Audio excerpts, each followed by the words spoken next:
Bismillahirrahmanirrahim. Assalamualaikum warahmatullahi wabarakatuh. Alhamdulillahirrabbilalamin. Wassalatu wassalamu ala asyrafil mursalin wa ala alihi washabihi ajmain. Rabbi shrah li sadri wa yassir li amri wahlul 'uqdatam min lisani yafqahu qawli. Subhanaka la ilma lana illa ma 'allamtana innaka antal alimul hakim. Rabbi zidni ilma. Tuan-tuan dan puan-puan yang dirahmati Allah Subhanahu wa taala, insya-Allah kita akan teruskan dengan isu semasa. Semalam isu kaitan akidah. Sekarang ini kita akan kongsi sikitlah tentang isu semasa berkaitan dengan muamalat. Okey. Isu yang berkaitan dengan muamalat paling senang biasa kita dengar, iaitu amalan riba. Okey, apa yang dimaksudkan dengan riba? Riba iaitu lebih, bertambah ataupun subur. Dari segi istilahnya, akad perjanjian tambahan bagi sesuatu pertukaran barang sebab tangguh sama ada diketahui bersamaan ketika akad atau tidak diketahui persamaannya dengan menangguhkan kedua-dua pertukaran itu atau salah satu dari keduanya. Itu adalah istilah daripada amalan riba. Okey, dalilnya iaitu dalil ini diambil daripada surah Al-Baqarah yang berbunyi wa ahallallahu bai'a wa harrama riba, iaitu Allah menghalalkan jual beli tetapi mengharamkan riba.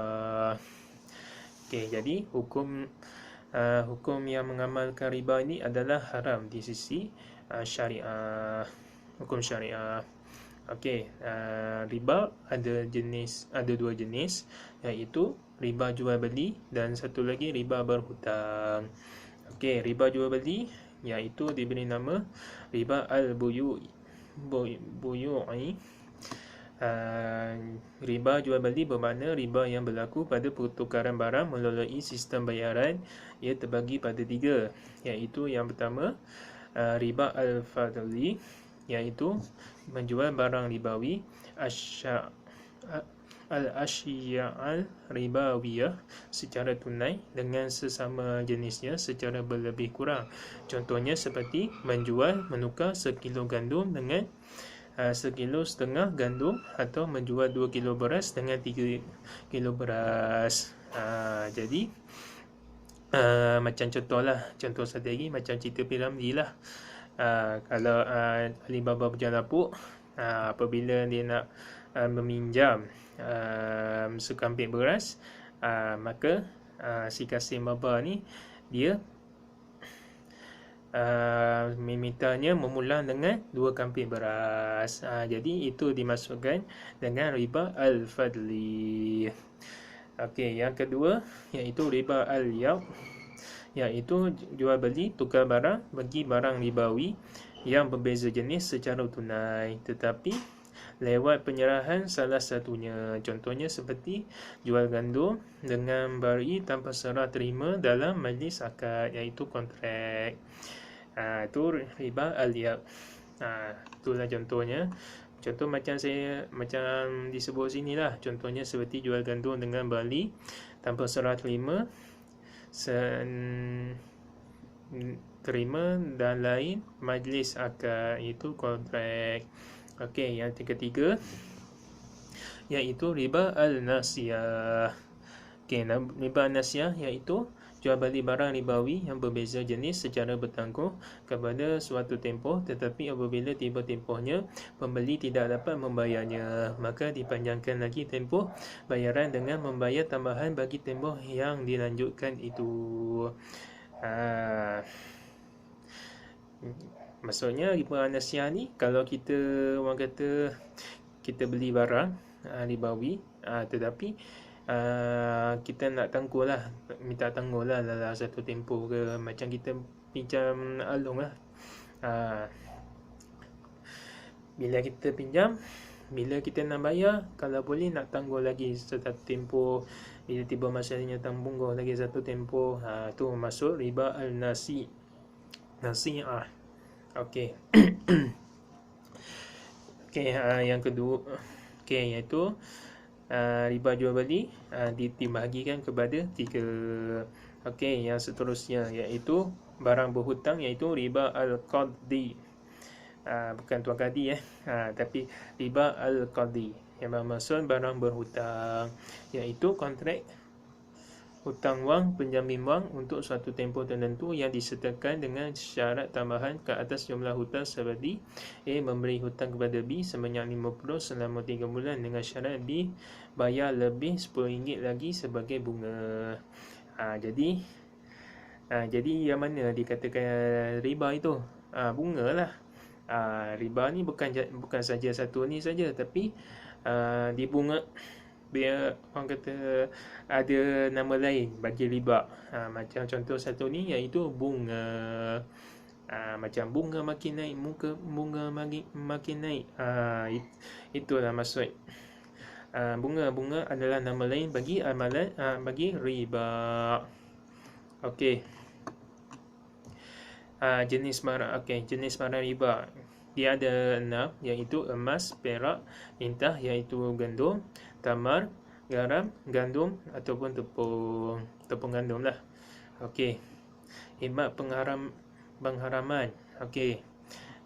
Dia ada 6 hikmatnya pengharaman riba. Yang pertama sekali mengelak permusuhan. Itu galakkan hutang untuk pahala bukan penindasan, keuntungan tanpa usaha lebih, penindasan, bertambah kaya, rosak hubungan silaturahim. Jadi itulah apa yang saya sebut tadi iaitu 6 hikmat pengharaman riba. Okey, syarat penjualan barang riba sama jenis seperti emas dengan emas. Okey, dia ada 3. Yang pertama, hendaklah sama sukatan dan timbangan, hendaklah tunai, berterimaan dalam majlis akad. Okey, itu syarat 3 syarat penjualan barang riba sama jenis. Okey. Syarat penjualan barang riba yang tidak sama jenis seperti gandum dan beras. Okey, dia ada 2, iaitu hendaklah tunai, berterimaan dalam majlis akad. Sekiranya barang pertukaran yang berlainan jenis seperti beras dengan wang tidak dikenakan apa-apa syarat, boleh dijual sesuka hati. Okey. Itu syarat tambahan lah. Okey. Okey, kita teruskan dengan pinjaman dengan faedah. Pinjaman dengan faedah ni dia ada 3. Yang pertama sekali, seperti urusan bank biasa adalah haram kerana berunsur penindasan. Yang kedua, jumlah hutang meningkat jika berlebih tempoh bayaran. Yang ketiga, tanpa faedah diharuskan seperti Al-Qard Al-Hasan yang ditawarkan oleh Bank Islam dan Yapi. Pinjaman dengan faedah ni saya dah sebut dah ada 3. Okey, simpanan dengan faedah. Dia ada 3. Jumhur menyatakan hukumnya haram sebab usul riba. Yang kedua, bank biasa haram kerana dijanjikan lebihan serta ditetapkan walaupun menanggung kerugian. Yang ketiga, bank Islam adalah harus sebab bayaran lebihan tidak ditetapkan waktu akad dan pemberian lebihan sebagai ihsan bukan faedah. Lebihan tersebut berdasarkan keuntungan bank menggunakan modal penyimpan.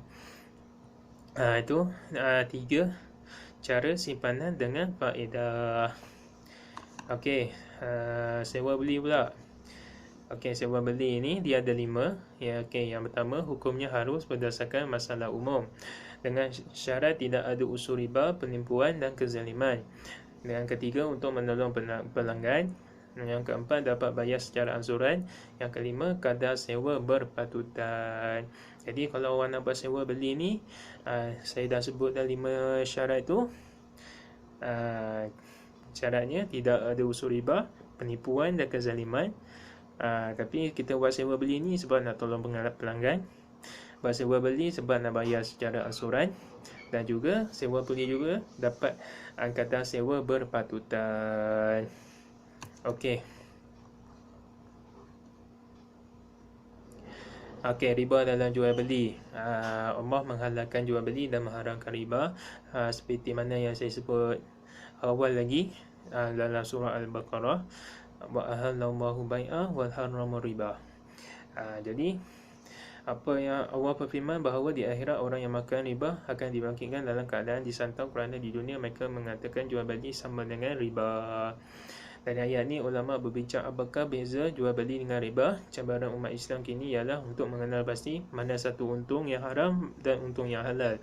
Di antara bentuk yang serupa tetapi tak sama. Okey, contoh dia ada dua contoh. Yang pertama, orang A beri pinjam kepada B RM1,000 tetapi minta dipulangkan RM1,200. A akan untung 200. Ini riba. Tetapi yang contoh yang dua, jual beli pula. Seseorang itu membeli sebuah laptop dengan harga RM1,000 dan menjual semula dengan harga RM1,200. Untungnya 200. Jadi apa bezanya? Okey, kalau tengok pada contoh yang pertama, orang A beri pinjam kepada B RM1,000, tetapi minta dipulangkan RM1,200. A akan untung 200. Jadi itu adalah riba. Okey, macam contoh saya bagilah, orang A beri pinjam kepada B RM2,000 tetapi minta bayar balik sebanyak RM2,200. Jadi A akan untung macam minta tolong RM2,500. Jadi A akan untung RM500. Itulah sebenarnya riba. Tetapi kalau jual beli pula, seseorang itu beli sebuah laptop dengan harga RM2,000 contoh dan menjual semula dengan harga RM2,500. Jadi untungnya RM500. Itu yang sebenarnya jual beli. Jadi apa beza riba dengan jual beli? Riba ni kita pinjam wang tertentu tapi minta dia bayar balik lebih daripada yang dipinjam. Itu riba. Tetapi kalau jual beli, kalau kita beli laptop dengan harga RM2,000 tetapi saya jual laptop itu dengan RM2,500. Jadi untungnya RM500. Tapi nampak sama tapi berbeza. Okey.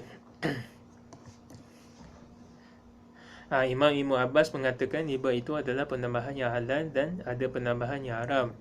Penambahan yang halal melibatkan penjualan aset. Seseorang itu menjual komputer dan dengan itu ramai orang lain dapat manfaat daripada urus niaga itu, seperti pembekal, pekerja komputer dapat manfaat dan sebagainya. Okey, riba hanya menguntungkan satu pihak sahaja, ya, sebab hanya menguntungkan sebelah, patut cakap orang kata berat sebelah lah. Okey. Setakat itu saja dulu pada hari ini. InsyaAllah minggu depan kita akan sambung lagi dengan riba, tajuk riba. Setakat itu saja tazkirah pada hari ini. Sekalian, walillahi taufiq wa hidayah. Wassalamualaikum warahmatullahi wabarakatuh.